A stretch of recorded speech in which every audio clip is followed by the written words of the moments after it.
Hello viewers, இன்றைக்கி நீங்கள் பார்க்குறது மட்டன் வறுவல்.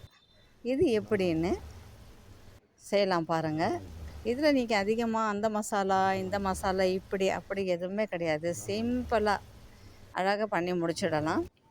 கறி இஞ்சி பூண்டு பேஸ்ட்டு போட்டு எவ்வளோ சாஃப்ட் வேணுமோ அவ்வளோ நீங்கள் வேக வச்சுக்கோங்க. அதுக்குள்ள நம்ம மிளகாத்தூள், தனியாத்தூள், மஞ்சத்தூள், பெப்பரு, கரம் மசாலா இது கொஞ்சம் பேனில் எண்ணெய் போட்டு இஞ்சி பூண்டு பேஸ்ட்டு போட்டு இந்த மிளகாத்தூளெல்லாம் போட்டு வதக்கிக்கோங்க.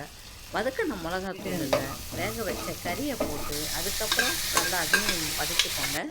அதுக்கப்புறம் வேக வச்ச தண்ணி இருக்குங்களா, அது அது மேலே போட்டுருங்க. நல்லா சுண்டி வரும். அது வந்த பிறகு கொஞ்சோண்டு தக்காளி அரைச்சி அது மேலே போடுங்க. ரொம்ப ரொம்ப சாஃப்டாக இருக்கும், ரொம்ப நல்லாவும் இருக்கும். அவ்வளோதாங்க, வறுத்தாச்சுங்க. சூப்பரான மட்டன் கறி தயார். கமெண்ட்ஸில் ஷேர் பண்ணுங்கள். தேங்க்யூ.